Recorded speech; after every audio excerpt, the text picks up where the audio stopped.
नमस्कार प्रिय दर्शकों, कॉस्मिक लैब चैनल में आपका स्वागत है। प्रस्तुत है वैशाख माह की पूर्णिमा की व्रत कथा। द्वापर युग में एक बार माँ यशोदा ने श्री कृष्ण से कहा कि आप तो सबके पालनहारी हैं, वह उन्हें कोई ऐसा व्रत बताएं जिसको करने से मृत्यु लोक में भी स्त्रियों को विधवा होने का भय न रहे तथा वह व्रत सभी मनुष्यों की सभी मनोकामनाएं पूर्ण करने वाला हो।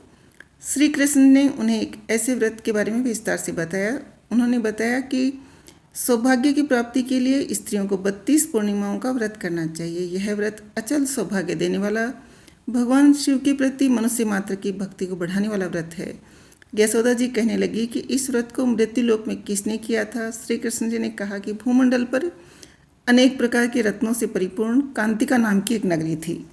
वहाँ चंद्रास नाम का एक राजा राज्य करता था। उसी नगर में धनेश्वर नाम का एक ब्राह्मण था और उसकी स्त्री बहुत सुंदर थी जिसका नाम रूपवती था। दोनों ही उस नगरी में बड़े प्रेम से रहते थे। उनके घर में धन धान्य आदि की कोई कमी नहीं थी, परंतु उनको बहुत दुख था कि उनकी कोई संतान नहीं थी। एक समय एक बड़ा योगी उनकी नगरी में आया। वह योगी उस ब्राह्मण के घर को छोड़कर अन्य सभी घरों से भिक्षा लेकर भोजन किया करता था। वह रूपवती से कभी भिक्षा नहीं लेता था। एक दिन वह योगी रूपवती से भिक्षा न लेकर किसी अन्य घर से भिक्षा लेकर गंगा किनारे जाकर प्रेम पूर्वक खा रहा था। तभी धनेश्वर ने योगी को ऐसा करते हुए देख लिया। अपनी भिक्षा के अनादर से दुखी होकर धनेश्वर योगी से कहता है कि वह सभी घरों से भिक्षा लेता है, लेकिन वह उसके घर से भिक्षा कभी नहीं लेते हैं। इसका क्या कारण है? योगी ने कहा कि निसंतान के घर की भीख पतितों के अन्न के समान होती है और जो पतितों का अन्न खाता है वह भी पतित हो जाता है। क्योंकि वह निसंतान है, इसलिए पतित हो जाने के भय से वह उनके घर की भिक्षा नहीं लेता है।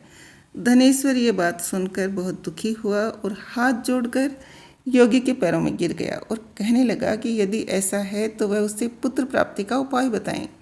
वह सब कुछ जानने वाले हैं, वह उस पर अवश्य कृपा करें। धन की उसके घर में कोई कमी नहीं है, लेकिन कोई संतान न होने के कारण वह बहुत दुखी रहता है।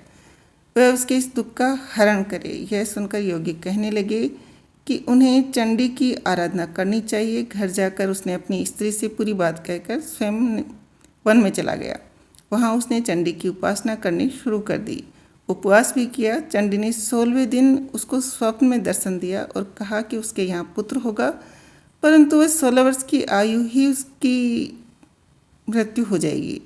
यदि वह दोनों स्त्री पुरुष 32 पूर्णिमाओं का व्रत विधि पूर्वक करेंगे तो वह दीर्घायु हो जाएगा।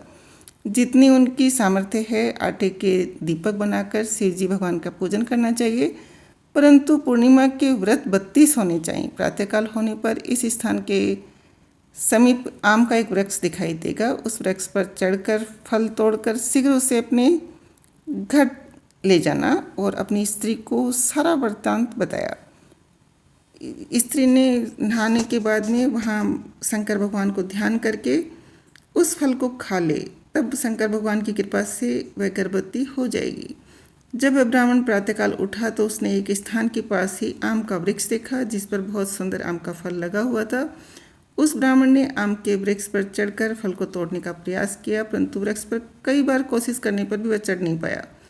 तब उस ब्राह्मण को बहुत चिंता हुई और वह विघ्न विनाशक श्री भगवान गणेश जी की वंदना करने लगा।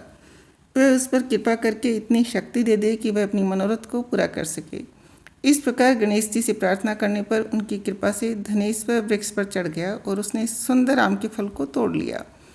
उस धनेश्वर ब्राह्मण ने जल्दी से घर जाकर अपनी पत्नी को फल दे दिया और उसकी स्त्री ने पति के कहे अनुसार वह फल खा लिया और वह गर्भवती हो गई। देवी जी की असीम कृपा से एक अत्यंत सुंदर पुत्र उत्पन्न हुआ जिसका नाम उन्होंने देवीदास रखा। बालक शुक्ल पक्ष के चंद्रमा की भांति अपने पिता के घर में बड़ा होने लगा। भगवान की कृपा से वह बालक बहुत ही सुंदर, सुशील, विद्या में पढ़ने में बहुत ही निपुण था। दुर्गा जी की आज्ञा के अनुसार उसकी माता ने 32 पूर्णमासी का व्रत रखना आरंभ कर दिया था, जिससे उसका पुत्र बड़ी आयु वाला हो गया। 16 वर्ष लगते ही देवीदास के माता पिता को बहुत चिंता हो गई कि कहीं उनके पुत्र की इस वर्ष मृत्यु न हो जाए। उन्होंने अपने मन में विचार किया कि यदि वह दुर्घटना उनके सामने हो गई तो वह कैसे सहन करेंगी। इसलिए उन्होंने देवीदास के मामा को बुलाया और कहा कि उनकी एक बहुत बड़ी इच्छा है, देवीदास 1 वर्ष तक काशी में जाकर विद्या का अध्ययन करे और उसको अकेला भी नहीं छोड़े, इसलिए वह उसके साथ चले जाएं और 1 वर्ष के बाद वापस ले आना। तब सारा प्रबंध करके उनके माता पिता ने देवीदास को एक घोड़े पर बैठाकर उसके मामा के साथ भेज दिया। परंतु ये बात उन्होंने मामा या किसी को नहीं बताई। धनेश्वर ने अपनी पत्नी के साथ माता भगवती के सामने मंगल कामना तथा दीर्घायु के लिए भगवती की आराधना और पूर्णमासियों का व्रत करना आरंभ कर दिया। इस प्रकार बराबर 32 पूर्णमासी के व्रत को उन्होंने पूरा किया। कुछ समय के बाद एक दिन वे दोनों मामा और भांजा रात बिताने के लिए गांव में ठहरे थे। वहां पर एक ब्राह्मण की सुंदर लड़की का विवाह होने वाला था, जहां बारात रुकी हुई थी। इसके बाद लड़की देवीदास के साथ विवाह करने के लिए कहती है, लेकिन देवीदास अपनी आयु के बारे में बताता है और कहता है कि उसकी आयु बहुत कम है।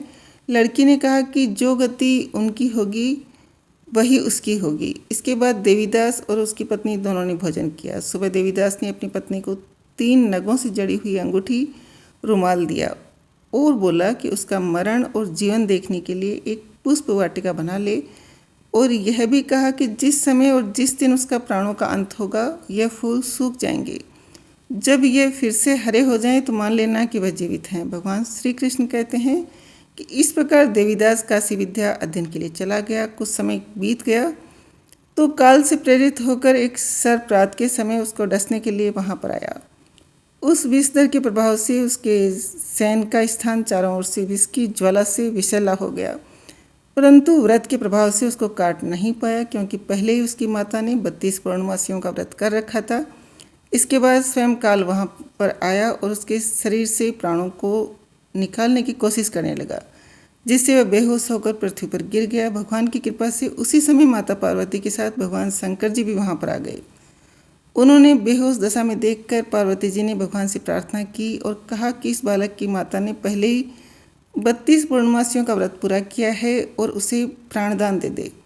इस प्रकार शिव जी उसे प्राणदान दे देते हैं। इस व्रत के प्रभाव से काल को भी पीछे हटना पड़ा और देवीदास स्वस्थ होकर बैठ गया। उधर उसकी स्त्री उसके काल की प्रतीक्षा किया करती थी। जब उसने देखा कि पुष्प वाटिका में पुष्प सूख भी नहीं रहे हैं तो बहुत हैरानी हुई, लेकिन जब वाटिका हरी भरी हो गई तो वह जान गई थी कि उसके पति को कुछ नहीं हुआ है। वह देखकर बहुत प्रसन्न मन से अपने पिता से कहने लगी कि उसके पति जीवित हैं और वह उन्हें खोजें। जब 16 साल बीत जाने पर देवीदास अपने मामा के साथ काशी से वापस चला गया। उधर उनके ससुर घर में उनको खोजने के लिए जाने ही वाले थे कि वे दोनों मामा भांजा वहाँ आ गए। उनको आया हुआ देखकर उसके ससुर को बहुत प्रसन्नता हुई और प्रसन्नता के साथ उन्हें अपने घर ले गए। उस समय नगर के निवासी भी वहाँ इकट्ठे हो गए और कन्या ने भी लड़कों को पहचान लिया था। कुछ दिन बाद देवीदास अपनी पत्नी और मामा के साथ बहुत से उपहार लेकर अपने नगर में चले गए। वह अपने गांव के निकट पहुंच गए तो कई लोगों ने उसको देखकर उसके माता पिता को पहले ही खबर दे दी थी कि उनका पुत्र देवीदास अपनी पत्नी और मामा के साथ आ रहा है। ऐसा सुनकर उनके माता पिता बहुत ही खुश हुए और पुत्र और पुत्रवधू के आने की खुशी में धनेश्वर ने बहुत बड़ा उत्सव मनाया। तब श्री कृष्ण जी कहते हैं कि धनेश्वर 32 पूर्णमासी के प्रभाव से पुत्रवान हुआ। जो व्यक्ति इस व्रत को करते हैं जन्म जन्मांतर के पापों से छुटकारा प्राप्त कर लेते हैं। इस दिन का बहुत ही महत्व होता है। इस दिन दान करना बहुत शुभ माना गया है। इस दिन किए गए दान का कई गुना फल प्राप्त होता है। इस पावन